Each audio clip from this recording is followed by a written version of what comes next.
Assalamualaikum warahmatullahi wabarakatuh. Perkenalkan, saya Bu Emi Ermawati SPD, teman sejawat dari Bu Lilia Hera Saputra, angkatan CGP yang ketujuh. Dalam hal ini saya akan memberikan testimoni saya tentang materi penerapan keyakinan kelas yang sudah disampaikan oleh Bu Lilia. Dalam kegiatan ini, materi penerapan kelas sangat bagus sekali bagi siswa karena kita dapat membentuk siswa untuk bertanggung jawab dalam segala hal, terutama dalam pengerjaan baik di luar pembelajaran maupun di dalam pembelajaran. Serta dengan adanya ini, kegiatan keyakinan kelas dapat membentuk siswa menjadi profil pelajar Pancasila. Di sini saya akan berterima kasih kepada Bu Lilia karena sudah memberikan contoh yang positif, terutama untuk saya, untuk Bapak Ibu guru yang lainnya, serta anak-anak didik yang ada di sekolah ini. Untuk Bu Lia, semoga sukses, semangat, terima kasih atas pemberian positifnya, dan wassalamualaikum warahmatullahi wabarakatuh.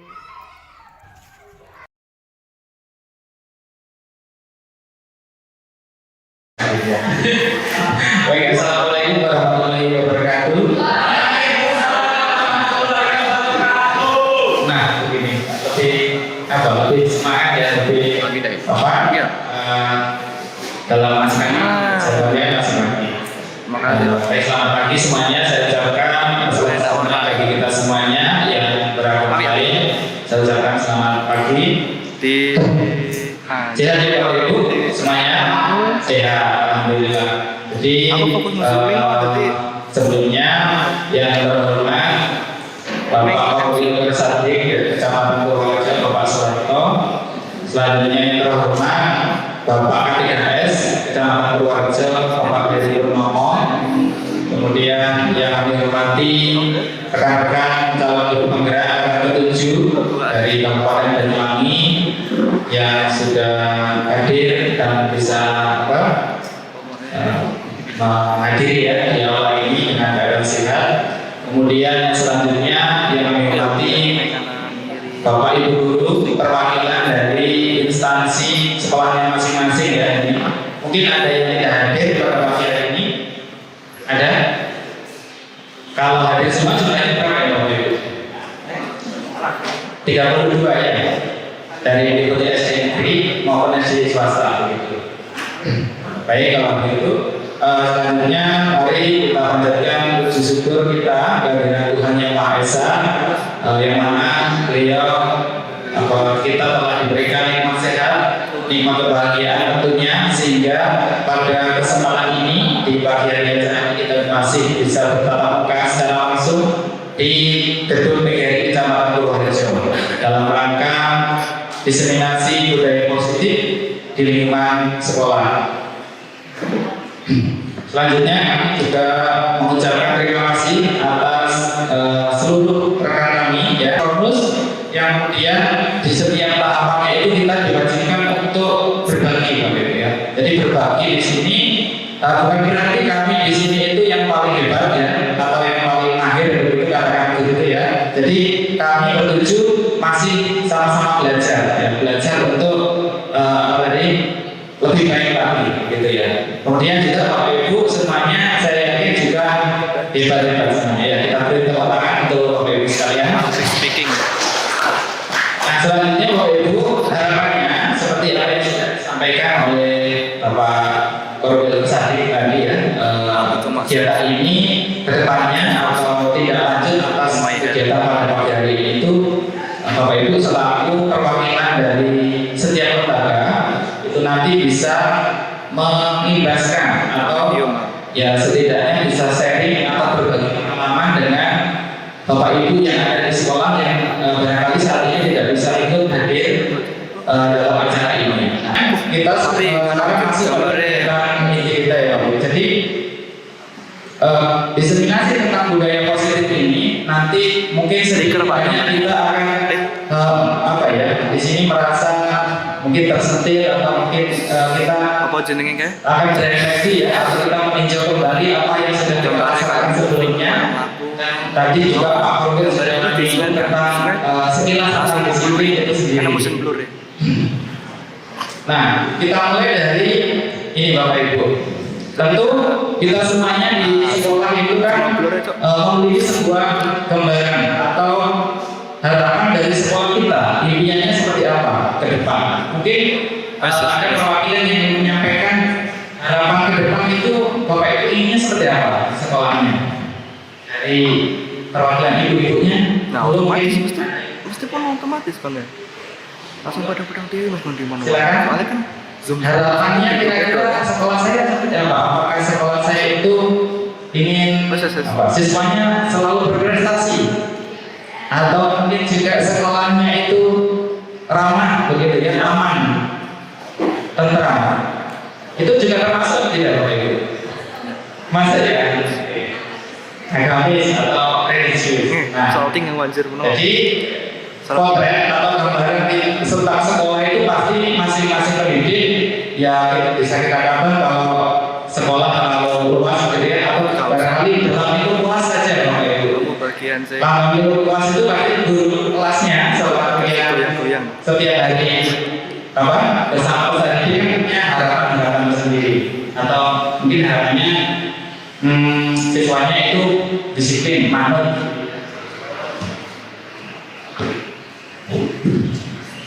ya, atau mungkin juara kelas dan sebagainya. Nah, itu merupakan gambaran atau sekolah impian yang kita jalankan. Lalu apa hubungannya dengan budaya positif ini? Nah, mari kita sejenak kita tinjau kembali Bapak Ibu. Nah, di sini kemarin kami sebelum masuk di modul materi budaya positif itu ada rangkaian modul sebelumnya, yang dimana di dalam penggerak modul 1 itu ada yang namanya filosofi pendidikan. Jadi pendidikan kita sekarang itu kan merdeka ya Bapak Ibu, betul ya? Nah, merdeka itu sendiri kalau bayangan kita kan apa? Merdeka itu sampai naik diri. Betul seperti itu. Iya. Sampai naik diri itu apakah habis udah kamu ya, atau mencari tugas oleh bukan begitu ya?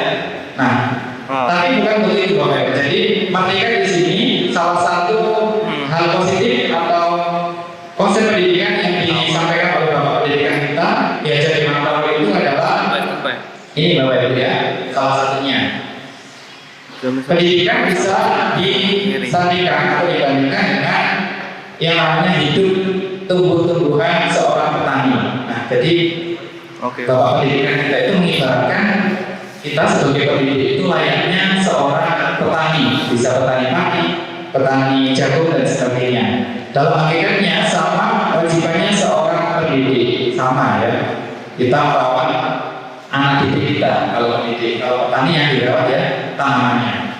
Nah, kemudian bagaimana yang menanam padi jadi lingkungan yang menyenangkan, menjaga melindungi murid dari hal-hal yang tidak baik. Nah, ini merupakan salah satu faktor atau kendala ya, mungkin menyebabkan kesehatan kita itu terhambat belajarnya, terhambat perkembangan psikologisnya dan sebagainya. Bahkan perkembangan potensinya juga terhambat. Bayangkan Bapak Ibu, tadi petani yang menanam padi saja jika tidak diberi pupuk ya, tidak diobat atau di semai, ya juga akan mengalami hal demikian. Sama dengan peran kita di sini. Nah, sekolah juga begitu. Jika mulanya tidak kita kita rawat ya, kita berikan sesuatu yang menurut mereka menyenangkan, menurut mereka itu sangat berarti, mungkin kita bisa menumbuhkan peserta didik yang sesuai dengan kita tadi. Nah, ini nanti yang selanjutnya akan dijelaskan oleh pemateri selanjutnya yang kaitannya juga dengan bagaimana menumbuhkan motivasi ini. Nah, kemudian selanjutnya adalah, nah di dalam disiplin positif tadi tentu ada sebuah nilai-nilai positif yang harus diyakini Bapak Ibu. Di mana disiplin sebagai bentuk kontrol diri, yaitu belajar mengontrol diri agar dapat mencapai suatu tujuan yang mulia itu, maka perlu mengacu pada nilai-nilai mulia yang dimiliki seseorang. Kita ambil contoh kalau kita mengendarai sepeda di jalan raya kan tentu pakai helm ya Bapak Ibu. Nah, kalau kita yakini kita pakai helm itu takut ditilang atau karena apa? Iya, keselamatan. Nah, itulah yang coba kita bangun. Baik, kurang lebihnya saya mohon maaf.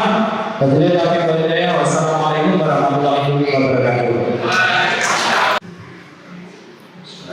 Assalamualaikum warahmatullahi wabarakatuh. Waalaikumsalam.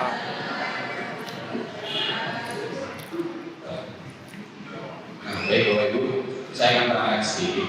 Jadi saya di sini sebetulnya bukan materi. Saya kalau di situ materi itu suka. Kita akan sama-sama menjadi guru, sama belajar, kita diskusi bersama. Cuma kita beda-beda sampingan saja. Kalau saya di SMK, Bapak Ibu di SD. Dari awal masuk tadi, saya sudah terkesan Bapak Ibu. Terkesannya karena Bapak Baru itu sama Ketua KKS ya. Oh tadi KKS, kalau bisa yang KKS ini mengingatkan dengan kedisiplinan. Saya sudah tadi tidak sangat luar biasa karena di SMK itu tidak seperti ini ya. Bu Novi sama Bu Lili di SMA itu. Jadi pertama saya masuk ke sini saya sudah merasakan sesuatu yang luar biasa. Jadi menurut saya sudah sangat disiplin sekali. Karena di tempat saya itu jauh. Saya jujur saja, setengah 8 ya, itu bisa setengah 9. Kenapa seperti itu saya nggak tahu. Mungkin karena budayanya atau karena saya juga kurang paham. Namun yang perlu kita garis bawahi bersama, saya juga hidup di lingkungan SD loh. Keluarga saya SD, mertua saya juga mengajar di SD. Jadi saya tahu mereka ini seperti apa, terus keseharian mereka ini seperti apa, saya paham. Dan ketika dibandingkan dengan yang di Dikmen itu sangat jauh sekali. Dan saya yakin dalam pembinaan karakter di sekolah, saya yakin 100% didas pendidikan dasar itu lebih berat, bukan lebih berat, lebih menantang. Karena apa? Mungkin di TK atau SD mereka akan lebih membina karakter. Bapak Ibu semuanya di jenjang didas pendidikan dasar, saya yakin dalam membina karakter murid itu sulit. Ada yang berlari dari sana kemari, ada yang bajunya kotor, ada yang memang kita dan lain sebagainya. Membina karakter seperti itu sangat sulit Bapak Ibu. Sama seperti di keluarga saya pernah cerita ketika ada yang kelas 2 SD masuk ke kelas dengan pakaian yang musuh ya maaf, lusuh mungkin setrika, terus mungkin maaf bau badannya kurang enak. Dan ketika ditanya oleh gurunya sudah pakai apa belum? Dan ketika belum sudah bukan kelihatan musuh. Nah di situ gurunya memandikan, bukan memandikan itu ya. Jadi di si anak itu dimandikan karena memang dia jujur saya belum mandi bu. Jadi sama buku tersebut dimandikan. Dari sana kita bisa pahami bahwa tugas seorang guru di SD itu sangat luar biasa. Dan mungkin saya ketika saya di SD mungkin sangat sulit melakukan seperti itu. Karena apa?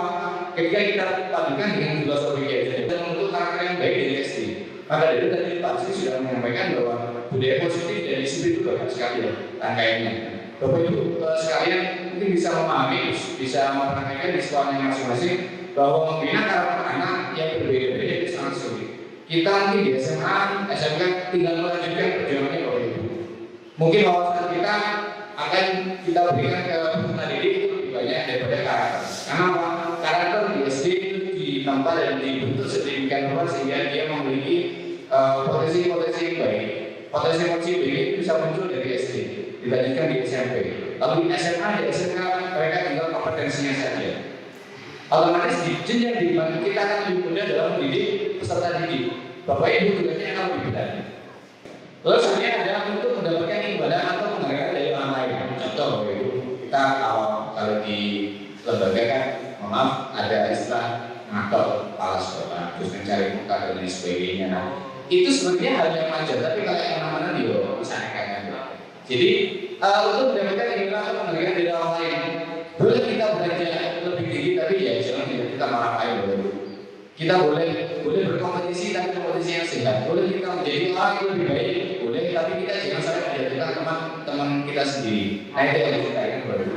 Yang kedua adalah untuk menjadi orang yang mereka inginkan dan membahagiai diri sendiri dengan nilai-nilai yang mereka percaya. Contoh, misalkan ketika kita di sekolah mereka, kita mengajar berbagai macam, entah itu bahasa Indonesia, bahasa Inggris, dan lain sebagainya.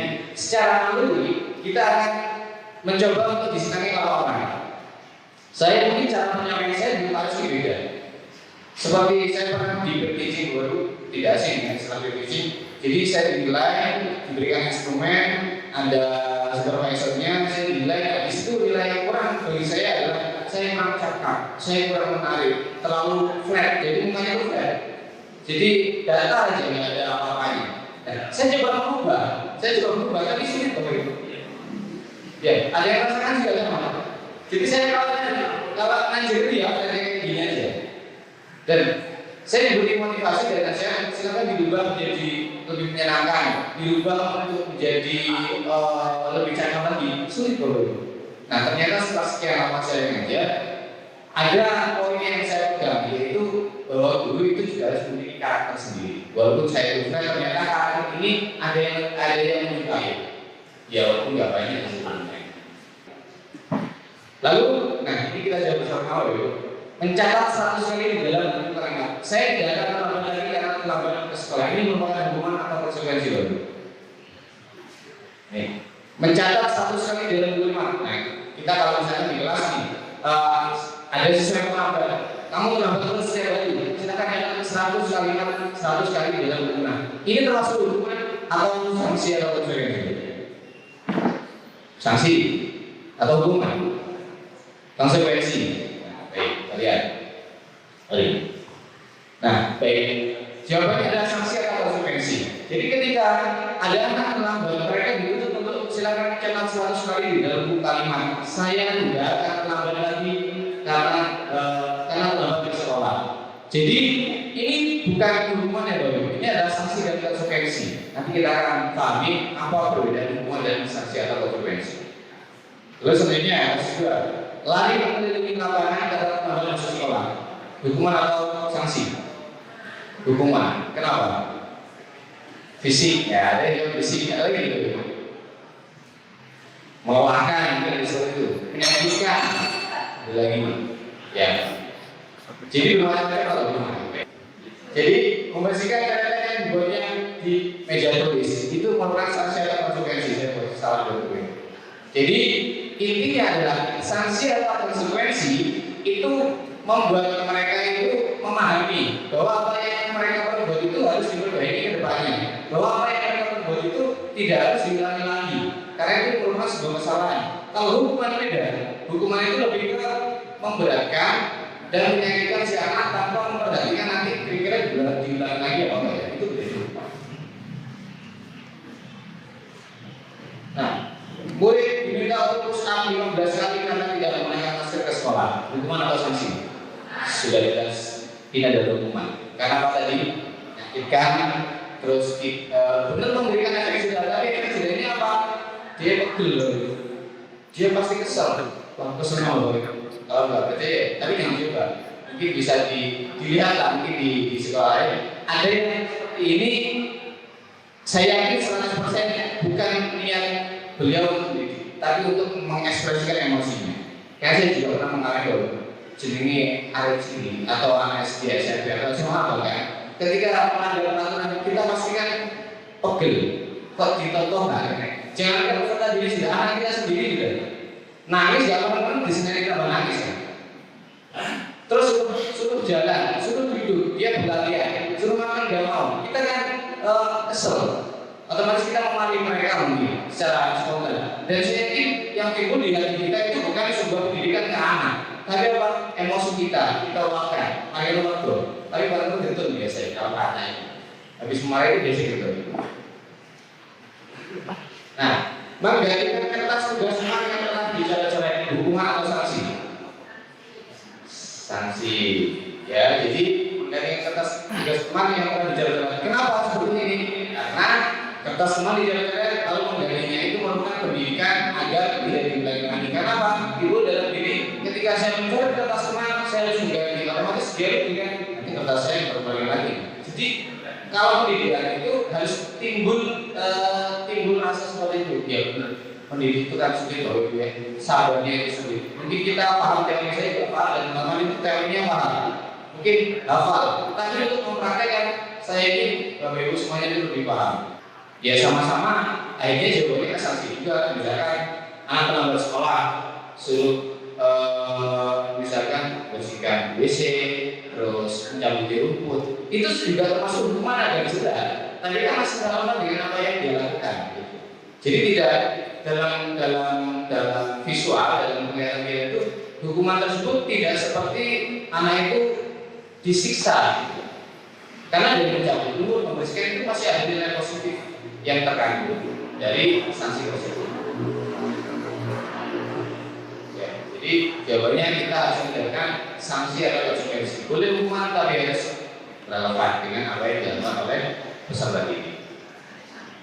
Sudah habis dilanjutkan oleh peserta yang selanjutnya.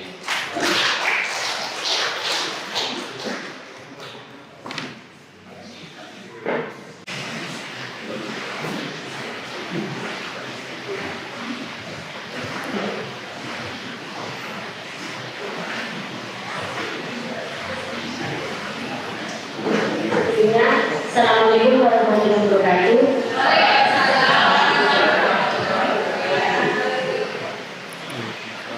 Pada kesempatan kali ini saya akan melanjutkan materi yang telah disampaikan oleh Bu Lia, yaitu budaya positif di lingkungan sekolah, yaitu 5 kebutuhan dasar manusia.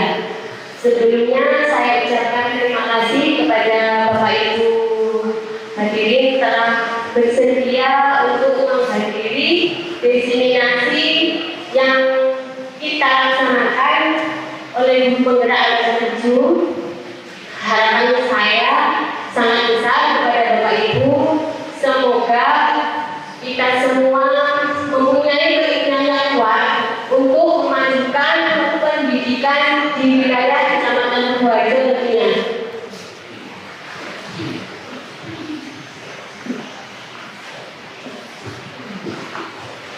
Bapak Ibu, selain sebagai guru kelas, saya juga merangkap sebagai salah satu guru inklusif di Kecamatan Purworejo bersama dengan rekan saya Ibu Retno dari Karetan dan Ibu Santi dari SDN Sarutadengan. Tugas utama kita sebagai guru inklusif itu tidak jauh berbeda Bapak dengan guru kelas, tetapi kita memberikan pendampingan khusus kepada anak berkebutuhan khusus, memberikan bimbingan sesuai dengan kebutuhan yang mereka miliki.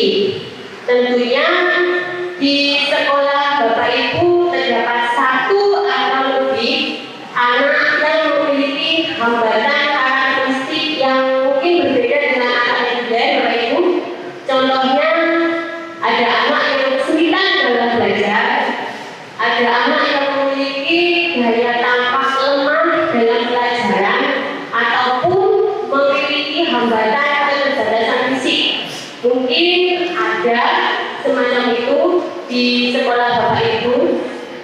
Dari situ tentunya kita sebagai guru dituntut untuk adil memenuhi kebutuhan anak didik kita yang beragam, dan kita tidak boleh mengabaikan anak tersebut Bapak Ibu. Contohnya mungkin kalau di kelas rendah itu banyak sekali kita mengidentifikasi, mungkin ada anak yang tidak bisa membaca, terus ada anak yang sudah bisa pol membacanya.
Dari situ mungkin anak tersebut memiliki kebutuhan yaitu tentang kesenangan dirinya pribadi.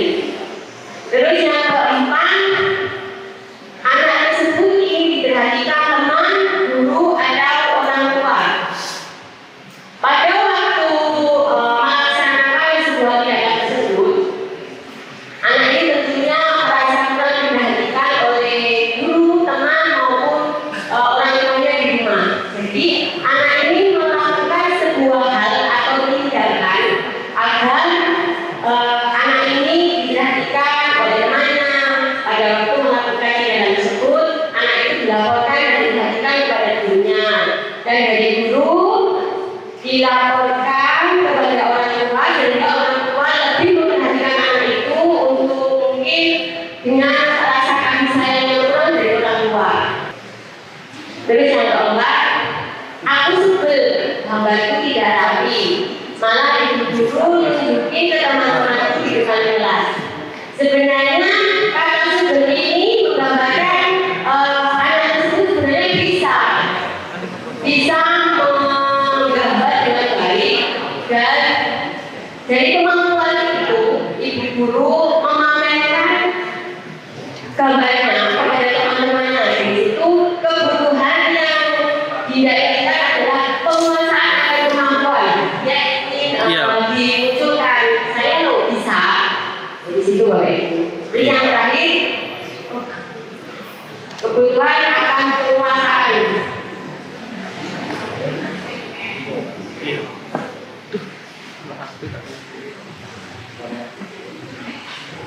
Bapak Ibu, ini adalah salah satu anak ABK di sekolah saya. Anak ini mulai dari kelas 1 memang sangat lambat sekali dengan belajar. Mungkin dari riwayat keluarga ataupun memang kondisi fisiknya tidak normal sama dengan anak yang lainnya. Di sini tentunya kita sebagai guru juga harus memenuhi kebutuhan anak tersebut. Tidak boleh meninggalkan materi dengan meninggalkan anak tersebut. Jadi kita sebagai guru harus bisa mencukupi semua kebutuhan dasar anak didik kita di sekolah. Siap Bapak Ibu? Siap. Terima kasih. Akhirnya lakukan dan niatkan yang terbaik untuk masa depanmu, karena jika bukan kita, siapa lagi yang akan mewujudkannya. Terima kasih. Sekian materi dari saya. Assalamualaikum warahmatullahi wabarakatuh.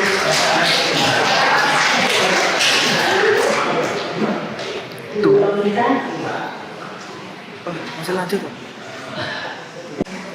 Assalamualaikum warahmatullahi wabarakatuh.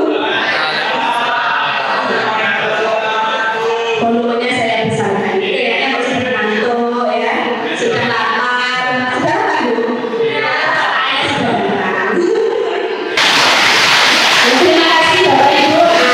Itu tadi pencarian suasana. Kalau kita punya cairan es, apalagi sertifikat sudah cair. Nah ini pencarian suasana juga. Ice breaking ya.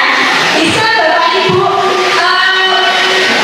lakukan ya di sekolah, apalagi yang ngajar kelas 1, kelas 2, kelas 3, bahkan di kelas 4 boleh anak-anak di kelas 6. Setelah saya memberikan materi itu, kalau sudah dokter mempelajari selalu dicairkan dengan ice breaking. Biasanya kalau kelas 6 itu kita buat tebak-tebakan begitu. Ini tidak, karena saya mengajarnya adalah di kelas 2, maka saya perlu mencairkan suasana dengan motoriknya, gerakan motoriknya, agar anak-anak juga merasa senang. Ya, karena anak kecil itu tidak hanya zaman seperti ini, mereka itu pada lari, kemudian nggak fokus. Nah, agar kembali fokus, itu kita gunakan ice breaking. Oke, nah kita ke materi ya. 50. Iya, saya.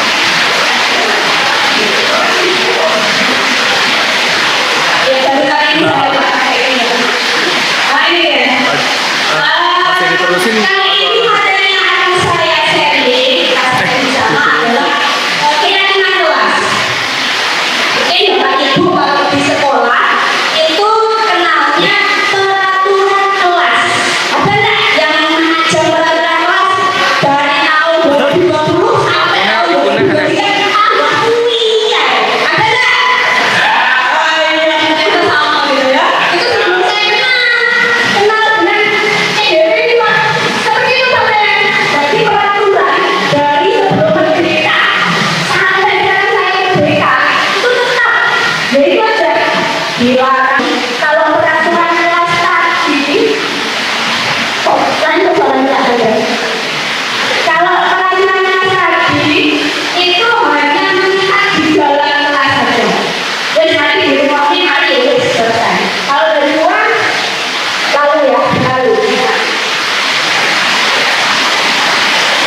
43. Kemudian jujur, tanggung jawab, ya. Itu adalah merupakan pernyataan universal, luas. Kemudian pernyataan yang luas itu senantiasa dibuat dalam bentuk positif. Jadi jangan itu. Kalau kita biasanya di peraturan kelas, jangan terlambat masuk, ya. Diubah, ya. Ini dibuat dalam bentuk positif. Datang sebelum pukul 7.00. Nah itu jadi nanti kita banyak begitu. Kemudian yang kelas itu jangan terlalu banyak. Biasanya kalau saya lihat peraturan kelas di tempat saya itu 1/20. Saya lihat satu-satu besar. Pasti anak-anak itu peraturan bisa 50, nggak ada yang masuk, ya, nggak ada yang mau melaksanakan. Jadi jangan terlalu banyak dan mudah diingat. Contoh tadi disiplin, jujur, tanggung jawab. 3 sudah cukup, ya. Kemudian yang kedua itu diterapkan, Bu. Kalau sudah dibuat kesepakatan menjadi keyakinan, ya disepakati terus diterapkan. Jangan cuma buatan jangan saja karena besok ada supervisi, ya jangan. Jadi diterapkan. Karena pembiasaan ini kalau tidak dibiasakan akan menjadi wacana, ya. Lalu baik. Kemudian semua adalah ikut berkontribusi dalam membuatkan keyakinan kelas lewat kegiatan curah pendapat. Jadi anak-anak jajak omongan dulu. Ayo anak-anak, kesepakatan kelas kita hari ini apa? Biasanya kalau kelas 2 kata saya itu mesti menggunakannya masih tidak boleh menolak. Nah ini ya kita melakukannya. Kerjakan tugas, itu ya. Ayo semangat mengerjakan tugas. Nah, itu kita buat lebih ke anak-anak ya. Bahasanya itu lebih mudah ke anak-anak, jadi tidak memaksa. Kemudian bersedia mencoba kembali keyakinan kelas dari waktu ke waktu. Kalau sudah mencetuskan keyakinan kelas, boleh diubah enggak? Boleh ya, seperti peraturan kelas dari zaman sebelum merdeka sampai merdeka berubah. Boleh keyakinan kelas boleh berubah, ya. Dicobai. Oh iya, anak ini sebenarnya tidak jujur, kemarin kayaknya berbohong, nanti berkelahi, jadi diubah lagi, ya sesuai dengan kebutuhan. Prosedur pembentukan keyakinan kelas ini juga diterapkan juga di sekolah bisa ya. Kalau Bapak Ibu lihat peraturan sekolah, ya ada peraturan kelas, ada peraturan sekolah. Oke. Mempersiapkan warga sekolah atau murid kelas itu untuk bercurah pendapat tentang peraturan yang perlu disepakati di sekolah. Jadi bisa warga sekolah memberikan pendapatnya. Bu, saya ingin seragamnya baca ini siji. Nah, bisa ya. Nah, ini bercurah pendapat. Kemudian mencatat semua masukan dari murid atau sekolah itu di papan tulis atau papan besar. Kemudian yang bisa dilihat oleh publik, ya bisa dilihat semua dari anak-anak. Setelah itu disusun, ya keyakinan kelas sesuai dengan prosedur pembentukan keyakinan kelas. Jadi kalimat-kalimatnya boleh diganti. Contohnya itu, jangan berlari di kelas, diganti berjalanlah. Di 1 Juling. Mungkin di sini juga ada adik saya dari SMA Negeri 1 Juling. Ya. Di SMA Negeri 1 Juling saya mengampu mata pelajaran kimia. Bapak Ibu, mungkin nanti akan sedikit berbagi dengan Bapak Ibu. Bukannya saya menggurui atau bagaimana, tapi kita akan berbagi ilmu. Karena yang muda yang berkarya, saya di sini yang paling sepuh di antara CDP yang lain.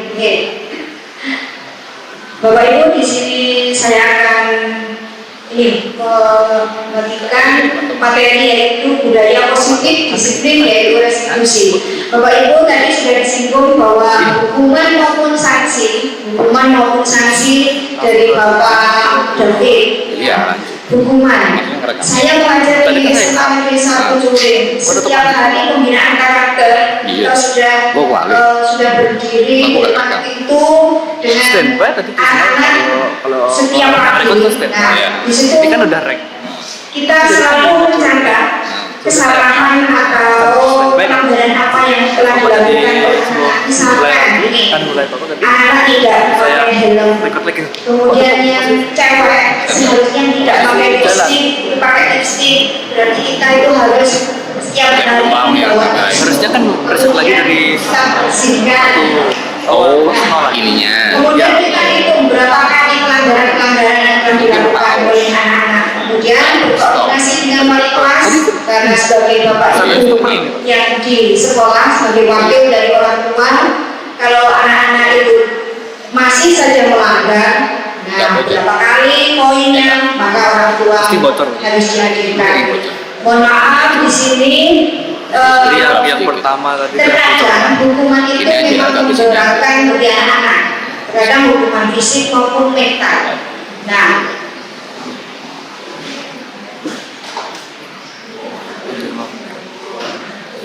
Animasinya sangat meng-SD banget.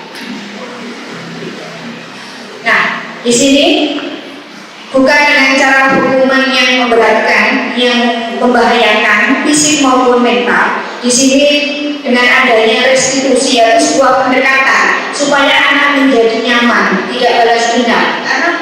Karena dengan anak-anak yang seusia yang remaja, anak-anak SMA, kita itu harus benar-benar kita harus bisa menjadi teman curhat maupun sebagai ibu. Nah, di sini salah satu materi saya adalah restitusi. Tujuannya adalah sebagai salah satu cara menanamkan disiplin positif dengan cara pendekatan kepada murid. Ya, bisa saja kita diajak berbicara dengan baik-baik, dengan kamu mau memilih apa dan seperti apa yang kamu inginkan.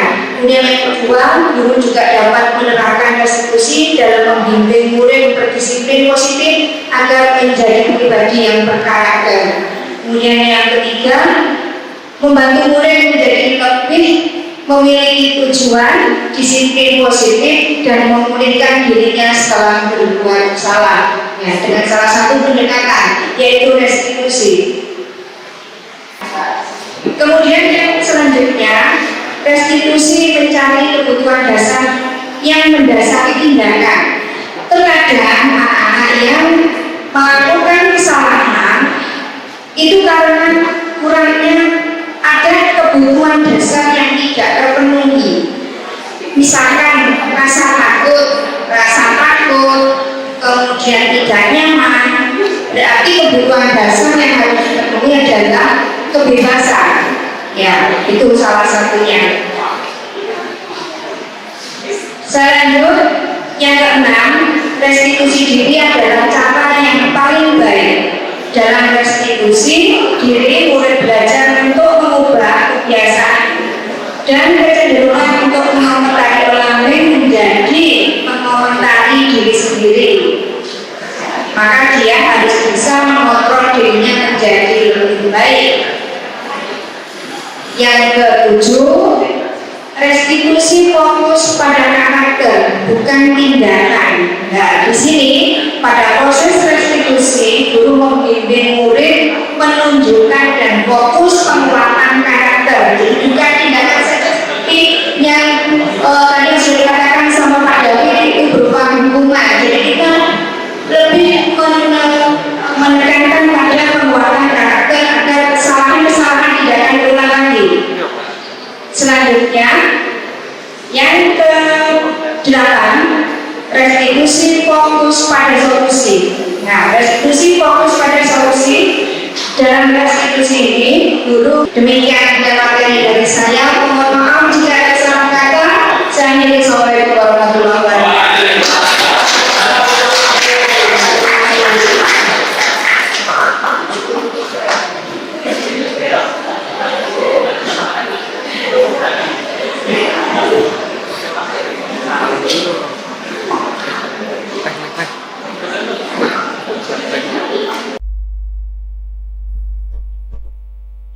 Assalamualaikum warahmatullahi wabarakatuh.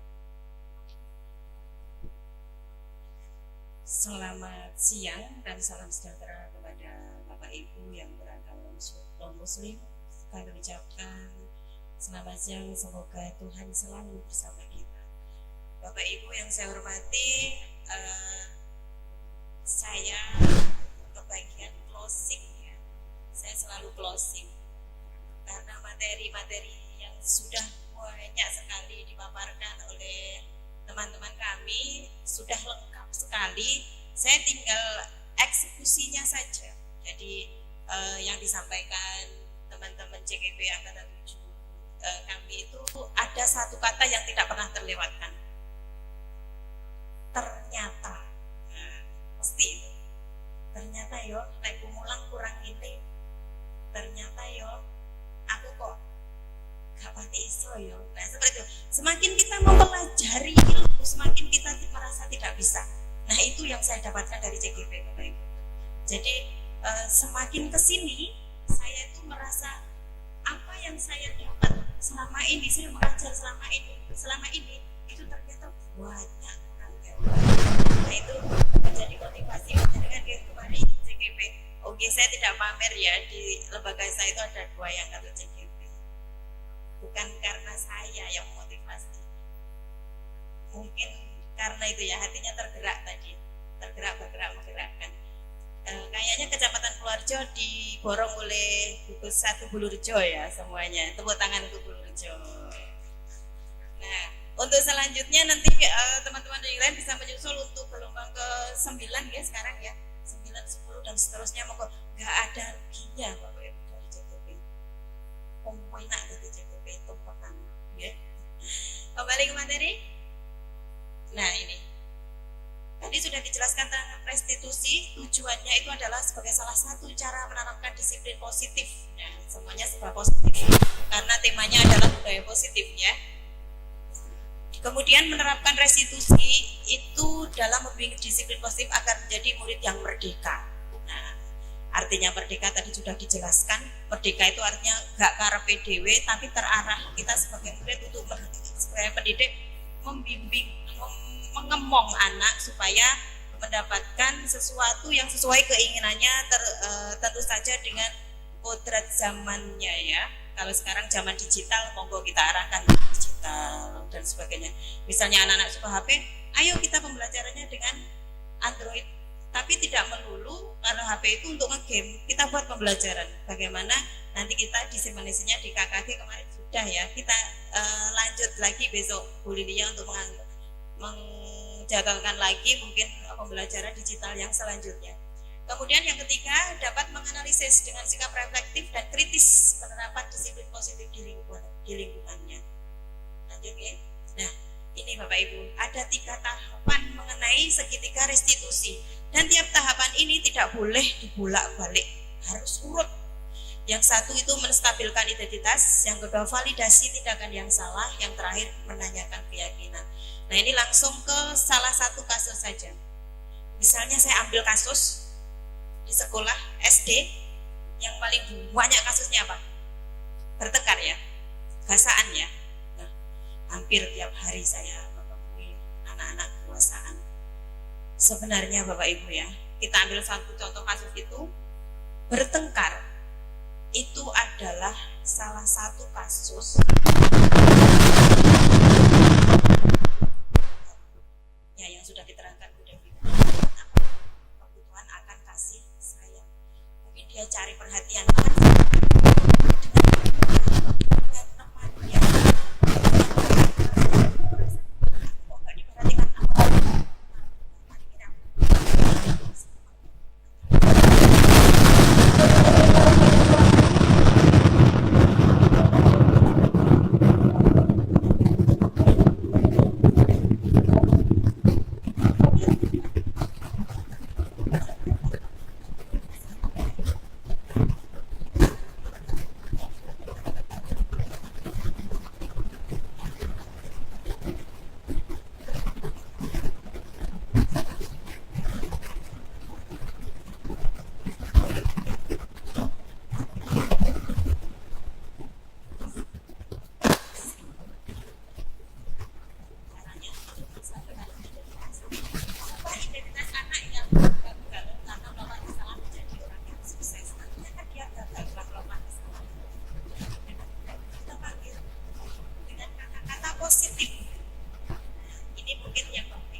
salah ya mengejudge anak seperti itu, menuduh anak seperti itu, awakmu muatal gak oleh.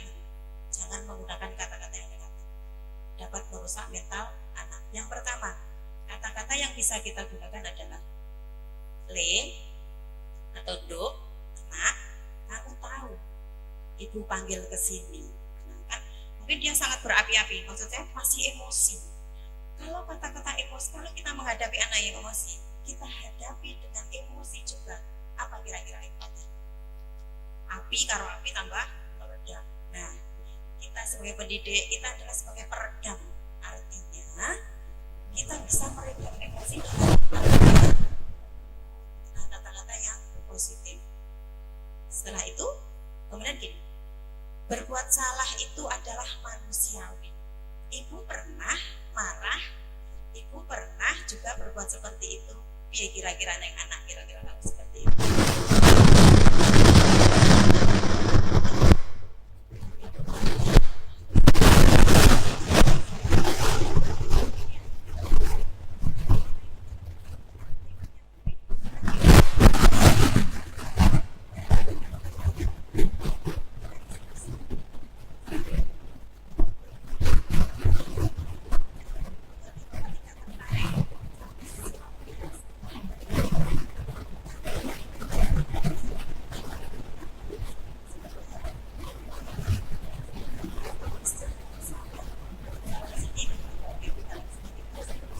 Bukan kita yang menentukan sampai menghubungi diri, sampai berubah atau tidak, tapi kita menawarkan kepada anak, merangkul kepada anak.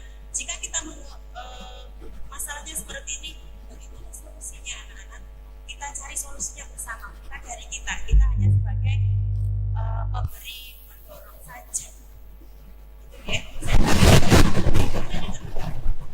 dalam tulisan validasi tindakan tindakan kita dapat dengan satu tujuan, yaitu memenuhi kebutuhan dasar. Kalau kita memahami kebutuhan dasar yang berdasar,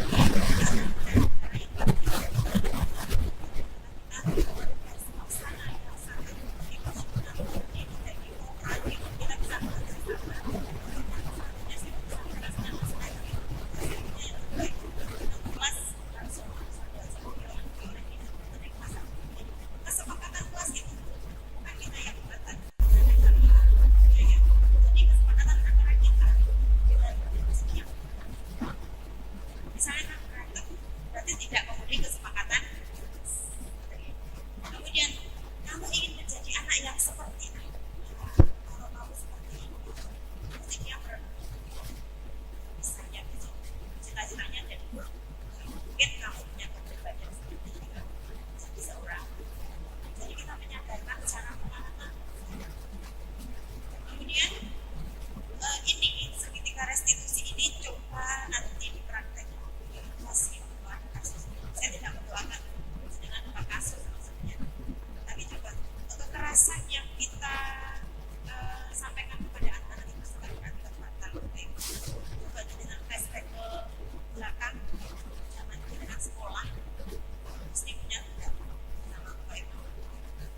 Dendamnya itu sampai sekarang tahu benar-benar. Kelingan sih ya. Aku tahu di Korpus Atek 1 sekarang Bapak. Yang tidak kita ingin dari sistem pembelajaran yang merdeka seperti sekarang. Mari kita ubah paradigma pendidikan kita menjadi paradigma yang menyenangkan bagi anak, namun tujuan pembelajaran tetap tercapai. Seperti itu maksud saya. Di CGB seperti itu. Nah ini saya bagian terakhir, kesimpulan secara keseluruhan dari materi-materi yang disampaikan Bapak Ibu Guru CGP Angkatan 7, yaitu untuk menciptakan budaya positif, maka kita harus bisa menumbuhkan disiplin positif pada murid dari motivasi intrinsik, jadi dari dalam, jadi tidak ada paksaan dari luar, bukan melalui hukuman ataupun penghargaan. Murid yang melakukan suatu perbuatan yang bertentangan dengan nilai kebajikan atau melanggar peraturan, hal itu sebenarnya dikarenakan karena mereka gagal memenuhi kebutuhan dasar mereka. Maka sebagai guru kita harus mengambil peran kontrol manajer agar dapat solusi atas permasalahan melalui langkah restitusi. Bapak Ibu,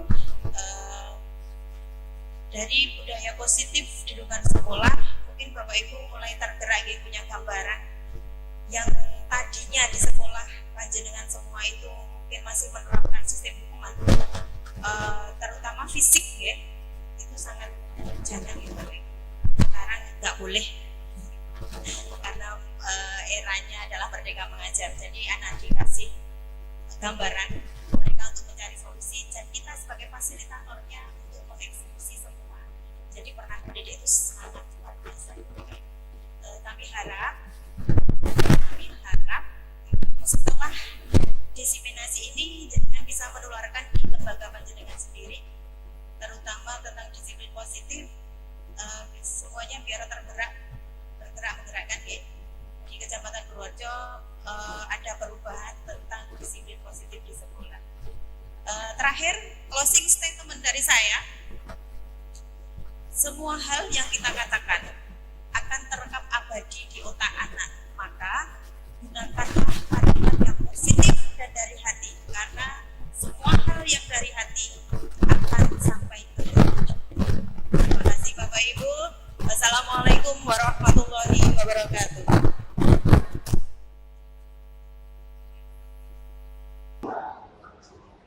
Masih lanjut Pak. Sekali lagi 17 menit cukup lah ya Pak. 17 menit cukup lah ya Pak. Ya saya 17. Sebelumnya, 17. Cukup. Tak kenal nama tak sayang. Jadi saya kenalan dulu. Nama saya Nika Amelia. Saya di SMA Purworejo. Biasa dipanggil Novi. Saya mampu menghafal bahasa Inggris. Jadi Bapak Ibu yang mungkin lewat depan SMA Purworejo bisa mampir main ke sekolah saya. Silakan mampu Novi. Saya kita sharing berbagi pengalaman dan pengalaman bersama. Gimana Mbak? Kasih. Di sekolah mereka banyak apa di sana? Sebelum ke materi Bapak Ibu, yang membuat saya tertarik pertama kali masuk seleksi calon penggerak atau tujuh adalah 3 kata: tergerak, bergerak, menggerakkan. Itu menurut saya kata-kata yang luar biasa inspirasi.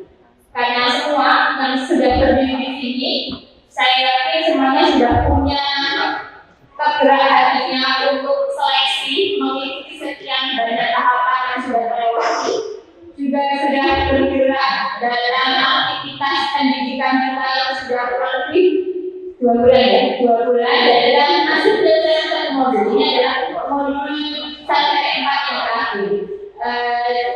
Sudah punya kegerak, sudah bergerak juga, menggerakkannya saat ini. Jadi semua tugas dari guru penggerak itu adalah menggerakkan. Tidak bisa, kita nggak punya tugas mengerjakan soal atau membuat makalah atau membuat laporan, tidak. Tugas kita adalah mengajak warga sekolah, mengajak anak-anak. Tugas pertama kita membuat pembelajaran yang menyenangkan. Jadi bagaimana kita mengajak murid dan rekan guru untuk bisa menciptakan situasi pembelajaran yang menyenangkan, nyaman, dan sesuai dengan konsep yang ada di kantor bahwa anak-anak itu adalah sukanya bermain. Bagaimana kita bisa menciptakan hal itu? Jadi yang membuat berbeda itu pengalamannya yang PPDB.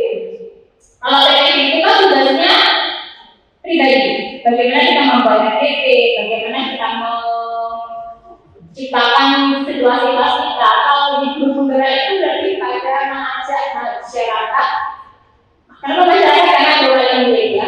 Mengapa mengajak warga sekitar sekolah, kepala sekolah, guru, nakal, serta kelas yang lainnya. Kalau di SD itu guru kelas, kalau di SMA guru makro. Jadi karena tugas kita adalah menggerakkan.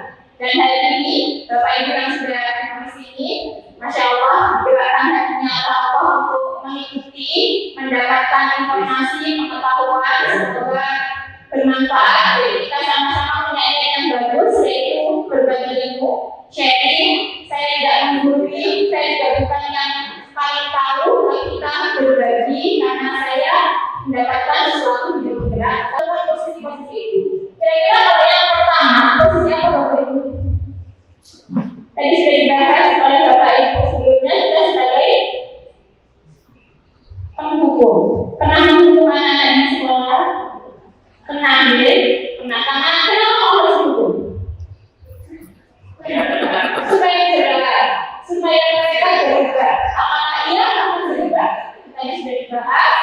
berubahnya hanya saat itu saja, tidak menciptakan budaya positif.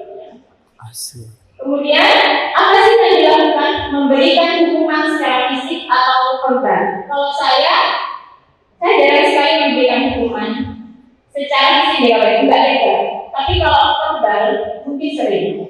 Kayak misalnya anak baru datang telat, itu bukan maksud saya.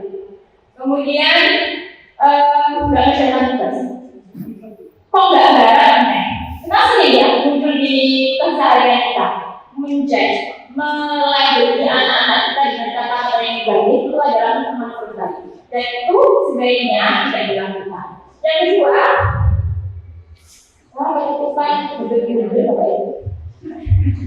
ini adalah membuat merasa bersalah. Jadi seperti yang ada di gambar ini. Jadi kita sebagai guru pernah melakukan membuat anak merasa bersalah. Pernah Bapak Ibu?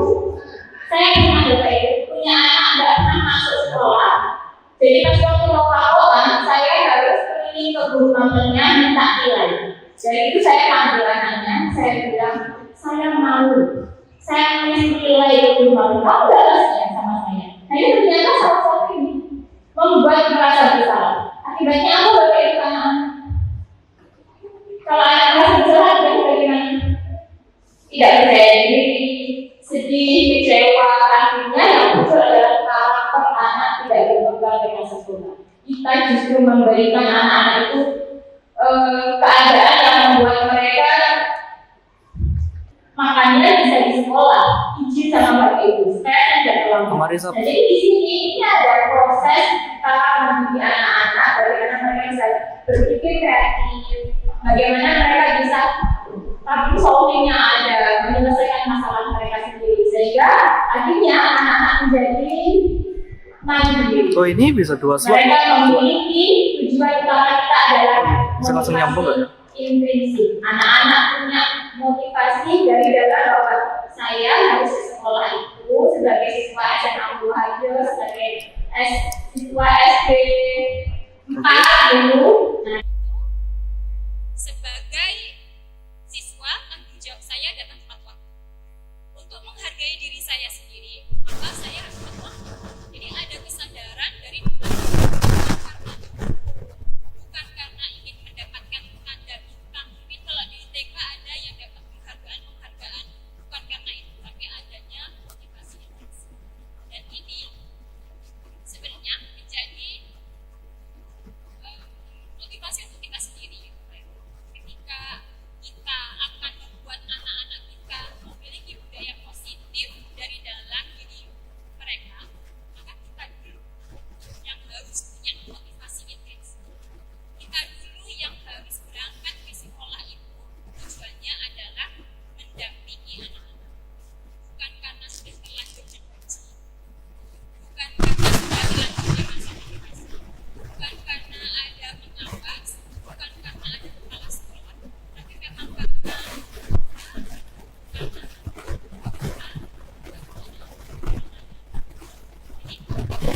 yang harus memiliki motivasi intensif.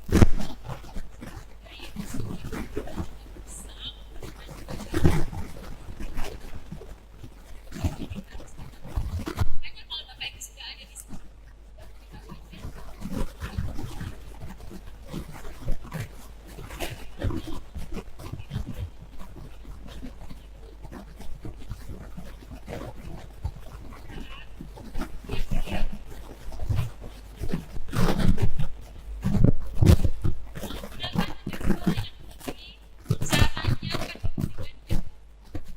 kemudian apa dampaknya kalau di SD, kalau di SMA mungkin saya ini bicaranya dari segi guru SMA nih Bapak Ibu. Kalau dari guru SD itu mungkin adakah yang ingin berbagi kira-kira kalau jadi manajer itu harus bagaimana, kira-kira apa yang harus dilakukan oleh seorang guru sebagai manajer? Ada Bapak Ibu yang ingin berpendapat? Satu saja. Sulit ya Bapak, kenapa kok sulit?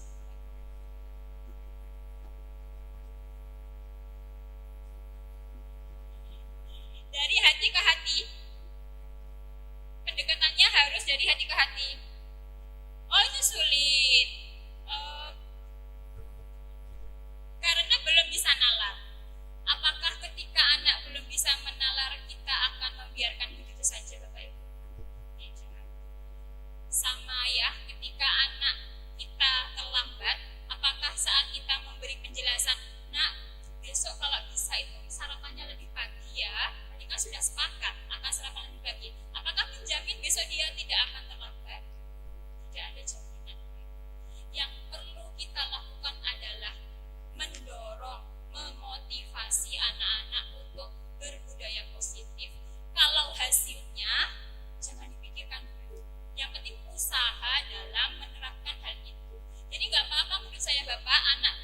1 diajak diskusi. Saya punya anak kelas 1, anak saya kelas 1 gitu. Sekolahnya dijajak, menurut saya masih bisa kok Bapak diajak komunikasi, ngobrol kira-kira maunya apa. Kemudian kalau besok begini sampean itu pengennya apa li? Itu sepertinya bisa, cuman butuh proses, butuh ketelatenan dan pembiasaan. Seperti yang sudah kita sering lakukan ya, yang menonjol di sekolah itu adalah pembiasaan literasi, pembiasaan salam, menyapa, seperti itu.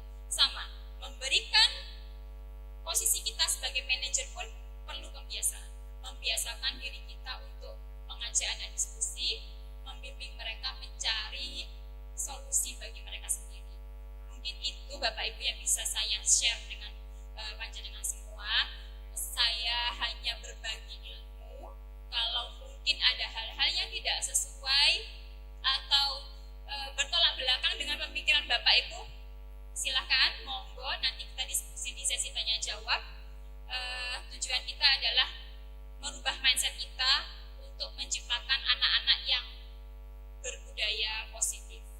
Demikian, mohon maaf apabila ada kekurangan dan kesalahan. Selanjutnya akan disampaikan oleh